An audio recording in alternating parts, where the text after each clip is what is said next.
Hello friends, मैं हूं सचिन शुक्ला। आप सभी का मेरे यूट्यूब चैनल में स्वागत है। हम लोग आज बहुलक का प्लास्टिक टॉपिक पढ़ने वाले हैं। हमारे सिलेबस में टोटल 7 प्लास्टिक हैं। कई लोगों ने कमेंट किया था कि भैया मुझे एकलक नहीं याद हुआ करते हैं, मोनोमर्स नहीं याद होते हैं पॉलीमर्स के। तो आज मैं यही प्रयास करूंगा कि आपको वो आसानी से याद हो जाए और आपको ये टॉपिक बहुत इजी लगने लगे, क्योंकि पॉलीमर एक ऐसा चैप्टर है जो बहुत इजी है और आसानी से इसमें नंबर खींच सकते हैं जेईई मेंस और नेट में। तो आइए शुरू करते हैं।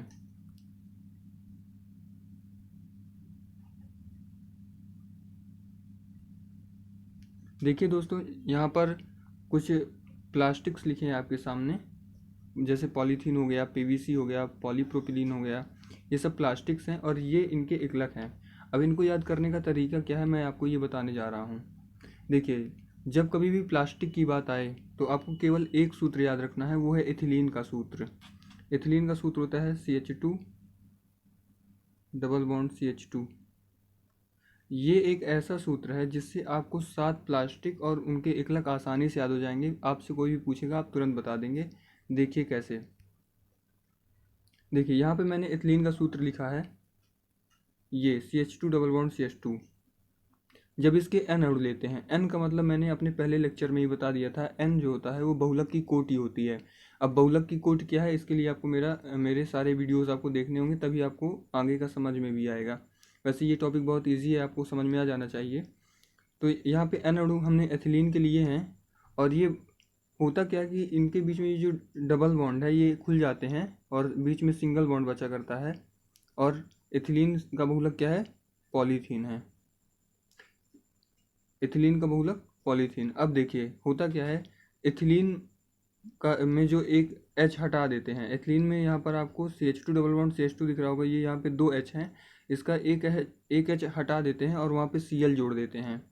जब CH2 डबल बॉन्ड CHCl बन जाता है, एक H हटाने पर, एक H हटा करके वहाँ पे हमने Cl जोड़ दिया, तो उसका नाम पड़ जाता है विनाइल क्लोराइड। इसी तरह जब एक H हटा करके CH3 जोड़ देते हैं तो उसको बोल देते हैं पॉलीप्रोपिलीन। इसी प्रकार से इथिलीन से सारे एकलक बन जाते हैं। और जब कभी भी बहुलक बनाना हो, एकलक से बहुलक बनाना हो, तो खासकर प्लास्टिक्स में एकलक के नाम के पहले पॉली लगा दीजिए। एकलक के नाम के पहले पॉली लगा दीजिए तो आराम से बहुलक बन जाता है। जैसे एथिलीन, एथिलीन के पहले पॉली लगा दिया तो पॉलीथीन बन गया। विनाइल क्लोराइड, अब इसके नाम के पहले पॉली लगा दिया तो पॉली विनाइल क्लोराइड। यहाँ पे पीवीसी जो लिखा है ये क्या है, पॉली विनाइल क्लोराइड है। तो इसी तरह से प्रोपिलीन का बहुलक क्या हो जाएगा, पॉलीप्रोपिलीन। मतलब जो एकलक का नाम है उसके पहले पॉली लगा दीजिए तो बहुलक बन जाएगा।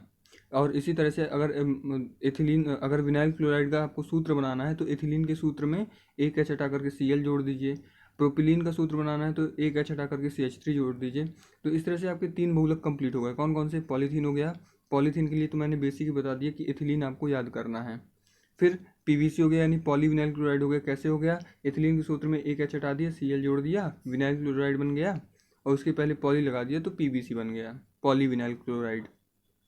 इसी तरह प्रोपिलीन भी बन गया, एक H हटाया और CH3 जोड़ दिया तो प्रोपिलीन बन गया। और इसके नाम के पहले पॉली लगा दिया तो पॉलीप्रोपिलीन बन गया। तो इस तरह से आपके ये 3 बहुलक कंप्लीट हो गए।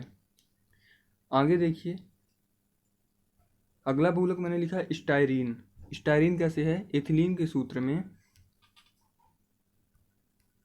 एथिलीन का जो सूत्र था अपना CH2 डबल बॉन्ड CH2 का, इसमें मैंने क्या कर दिया, CH2 डबल बॉन्ड CH और एक H हटा दिया, यहाँ पे C6H5 जोड़ दिया। बस केवल इतना करना है कि एक H हटा देना है और C6H5 जोड़ देना है, तो स्टायरीन का सूत्र बन जाएगा। और जब बहुलक बनाना हो तो इसके नाम के पहले पॉली जोड़ दीजिएगा तो पॉलीस्टायरीन। अब एग्जाम में पूछेगा पॉलीस्टायरीन का एकलक क्या है, स्टायरीन, और उसमें नाम नहीं पूछता है, उसमें सूत्र पूछता है। तो स्टायरीन का सूत्र बनाना आपको आना चाहिए। एथिलीन में एक H हटा करके C6H5 आपको जोड़ देना है। इसी तरह से जब एक्राइलोनाइट्राइल की बात आए तो एथिलीन के सूत्र में एक H हटा करके आपको CN जोड़ देना है, एक्राइलोनाइट्राइल बन जाएगा। और जब बहुलक बनाने की बात आए तो नाम के पहले पॉली जोड़ दीजिएगा तो पॉली एक्राइलोनाइट्राइल बन जाएगा। एक चीज़ और ध्यान रखिएगा, पॉली एक्राइलोनाइट्राइल को पान भी कहते हैं, पान, PAN। ये बहुत फेमस ऑब्जेक्टिव है कि पान का एकलक बताइए, पान का मोनोमर बताइए। तो एक्राइलोनाइट्राइल है इसका सूत्र, ये लिखा हुआ है। इथिलीन के सूत्र में एक एच हटा करके आपको CN जोड़ देना है। आइए आगे चलते हैं। इसी तरह आपके सामने लिखा है एथाइल एक्राइलेट। देखिए ये C2H5 है, इसको हमने एथाइल पढ़ दिया, और ये क्या बन गया, एथाइल एक्राइलेट। मतलब जो इथिलीन का सूत्र था उसमें से एक एच हटा करके COO C2H5 जब जोड़ देते हैं तो एथाइल एक्राइलेट बन जाता है, एथाइल एक्राइलेट बन जाता है। ये एथाइल लिखा हुआ है, और ये जब COO और ये पूरा मिला करके इसको एक्राइलेट बोल देते हैं, तो एथाइल एक्राइलेट। और जब इसका बहुलक बनाना हो तो इसके पहले पॉली जोड़ दीजिएगा, पॉली एथाइल एक्राइलेट। इसको PEA भी बोलते हैं, इसको PEA भी कहा जाता है। इसी तरह से अगला है मिथाइल मिथाइक्राइलेट। देखिए यहाँ पे जो CH3 है, ये CH3 जो है इसको बोलते हैं मिथाइल, और यहाँ पे जो CH3 है इसको बोलते हैं मेथा, और COO और ये पूरा मिला करके कहलाता है एक्राइलेट।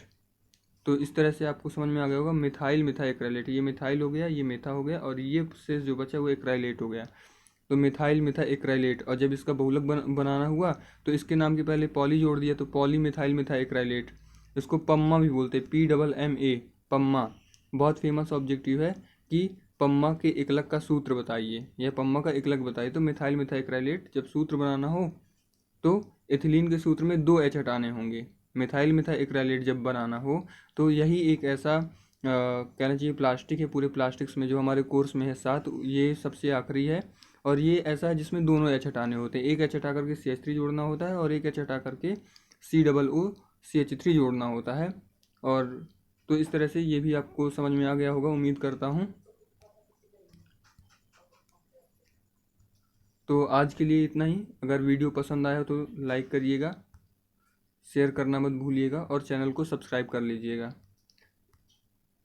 धन्यवाद।